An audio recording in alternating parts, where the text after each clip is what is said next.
Hi everyone, it's Dee's from Turtle Dove. How's everyone doing today? I'm doing well. Today I thought I would show you how I have altered some old buttons. Well, not just old, these buttons are new. I bought them online, but I do have a tin of old buttons that I want to use up. Not all of them, obviously, but just the ugly ones. I thought I would cover them with some music paper that I recently bought from an op shop. But these are the newer buttons that I've altered, and they just have some bugle beads in the middle of them. So these are all in the pastel pinks, blues, purples. So they turned out nice. All I did was put a lot of glue in the middle and then just sprinkled the beads on the top and let them dry. So I'll show you what embellishments I've made out of them in a moment. Then with some other buttons, I just put some mermaid flat backed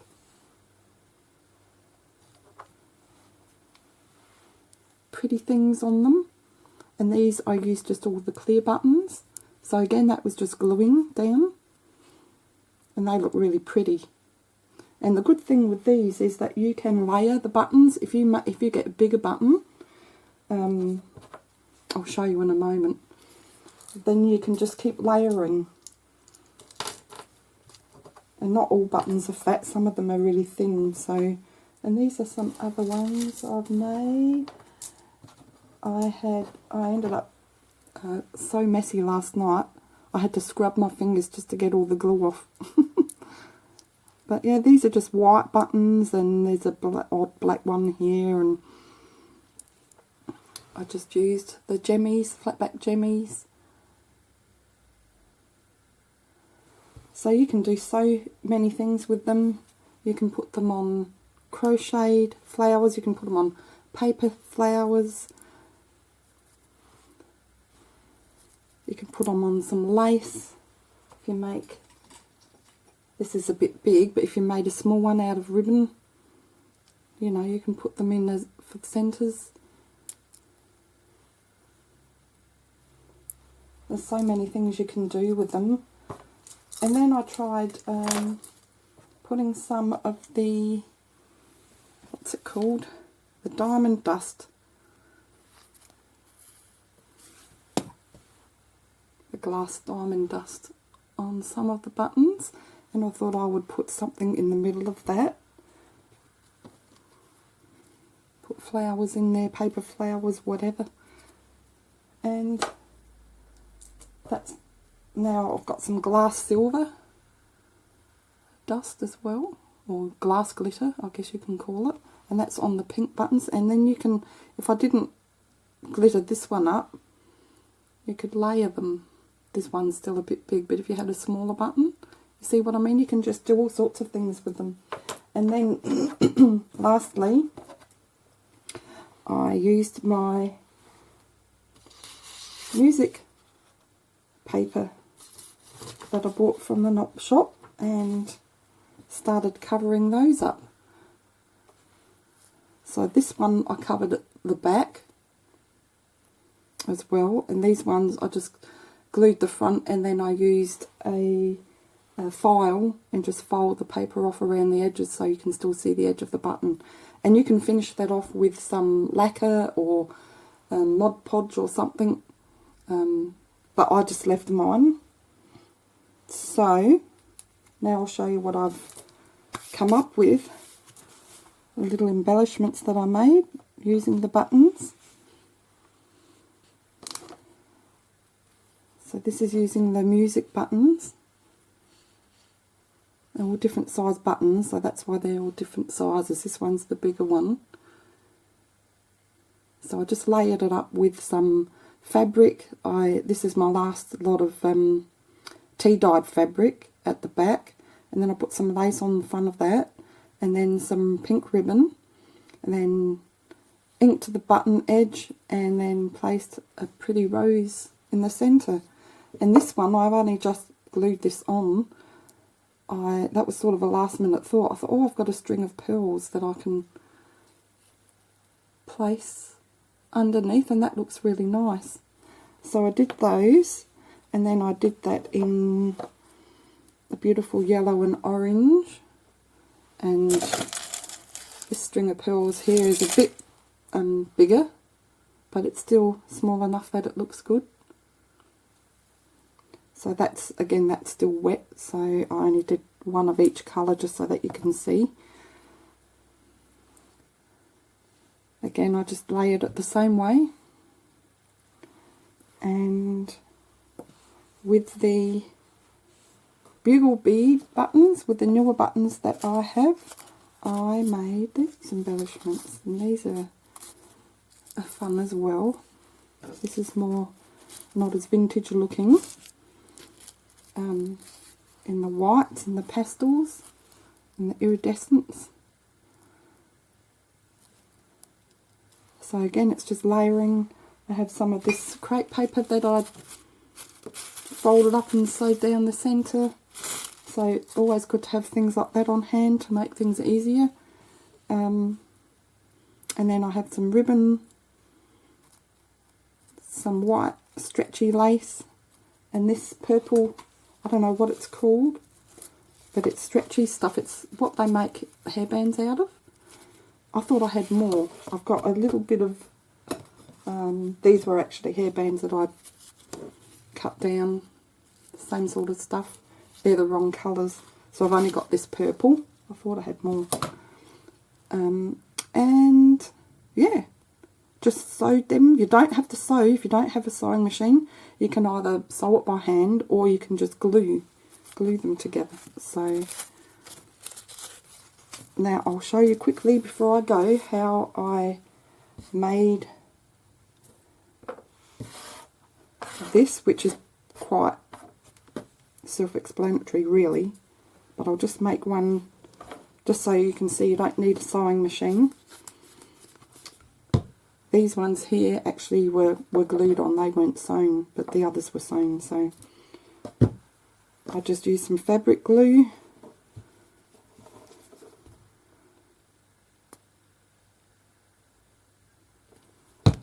You just got to leave it overnight to dry.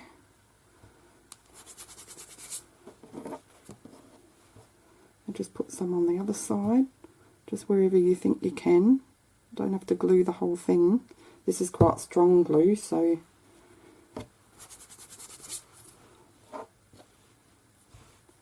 and then which piece? Well, have I got two there? I'll just use a bigger piece.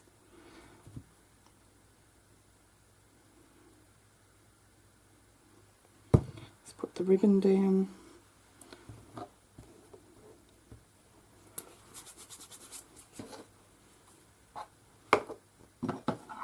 Ink the button using Kaiser or Kaiser Craft. I say Kaiser, I've heard some people say Kaiser, but I don't know how to pronounce it. I don't know which is the right way, but you know what I mean. And this one is in the Cotton Candy, which is a pretty orange.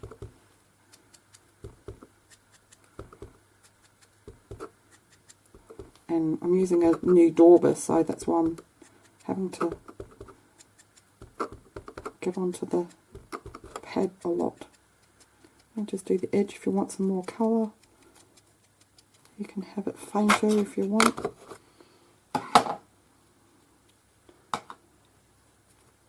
Then you just stick that down and just be aware of what is the right way up and down. I suppose it doesn't matter really, but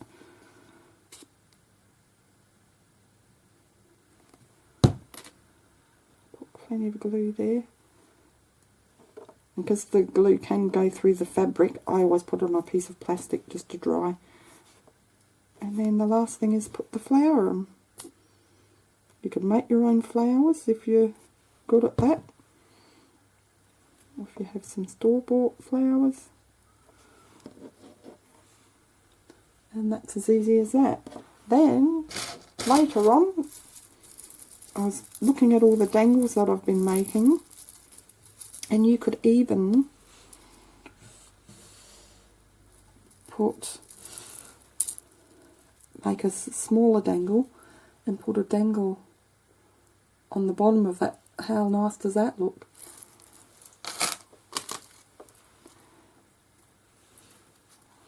Put that over there to dry.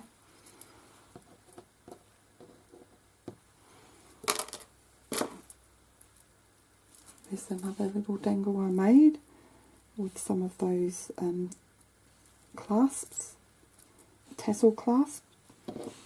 So you could put something like that.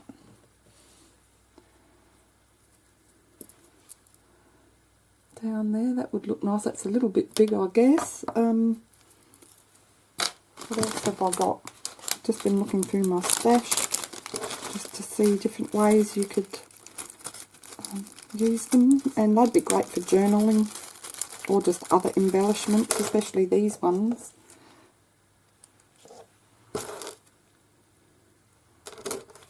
So I've got these little dangles that I made with the beads, and you could, being fabric, you could actually pin that. Let's pin that quickly and see what it looks like.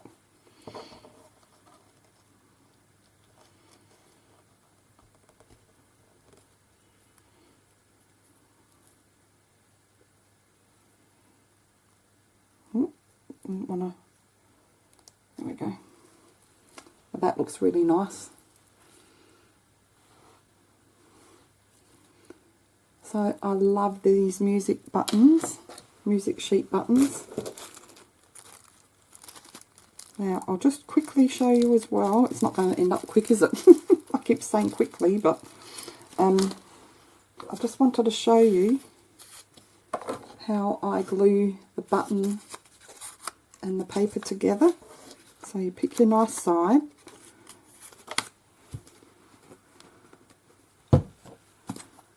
get your glue, I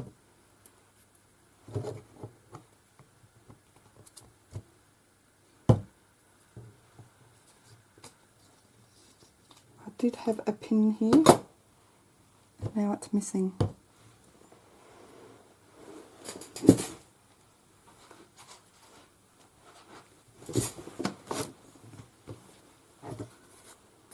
Just using some white glue.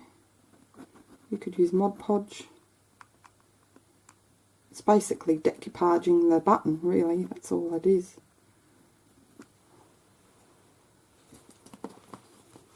So you grab your button. I've got a nice big one. The bigger the better, actually. The small ones are quite fiddly and messy.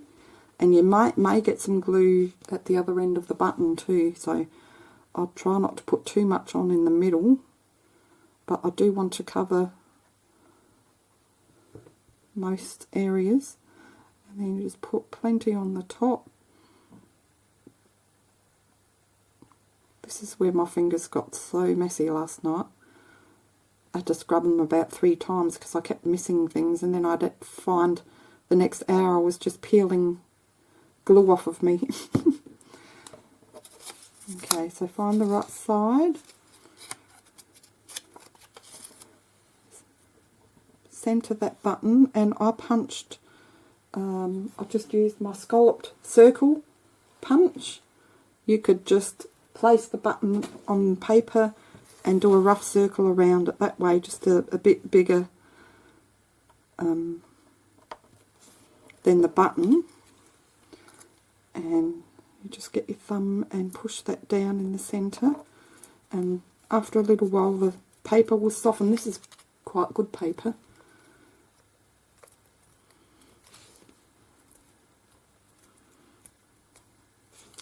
And then what I do, the glue's coming on through from underneath, just get my scissors, and at each scallop I'll just cut towards the button. You don't have to have scallops, like I said, you just slice fairly evenly. And now I just do half a button at a time. I'll put some right on the edge of the button first, some more glue,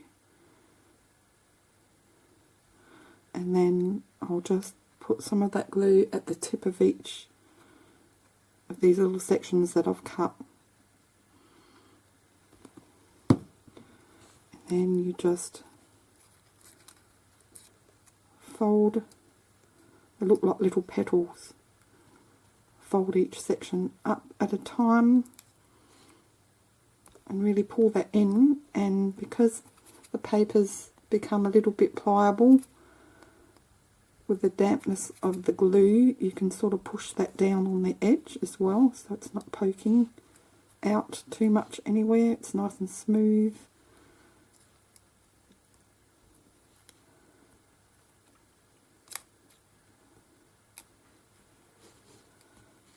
Just like that. And then do the other side.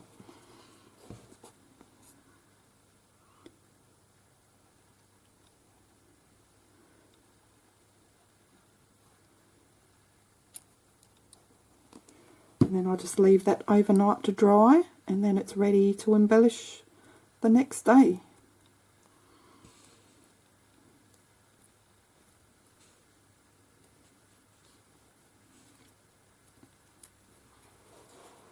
Just get the excess glue off my finger, and then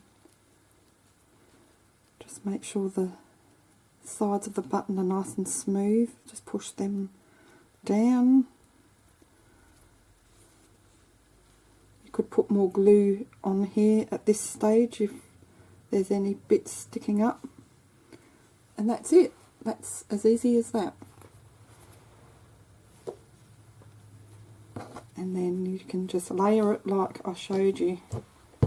And with these ones, just use the crepe paper. So cut that down. I've got some white ribbon, some of that stretchy lace. I bought a whole lot of that from an op shop. Then just get your crepe paper or whatever else you're using. You can use some more fabric, some pattern fabric if you want. And I'm not worrying about fraying or anything like that. I just like that rustic look anyway. So just position it how you want on there. And then I just sew straight down the middle, and then I can glue the button on after. With this one, and this one I used, instead of this purple ribbon, I used this stretchy iridescent snaky stuff. I don't know what you call it. Someone did tell me and I've forgotten. But I just measured the length that I need and then sewed down the bottom, and look how nice it looks. It flattens it, but that iridescence is really pretty. And then you can just place your button in the centre and glue it down, and there's your embellishment. Now I'm still trying to think of other ways that I can embellish buttons. I'm sure I'll come up with other ways, but you can make some smaller ones and put different buttons on there even. Or you could make a little ribbon flower. I mean, they all look pretty. Even this one with the glitter, with the glass glitter, just very carefully while the glue was still wet, I just patted it down very carefully because you can cut yourself, so be careful, and just pushed that all nicely down so that it's not sharp to work with later.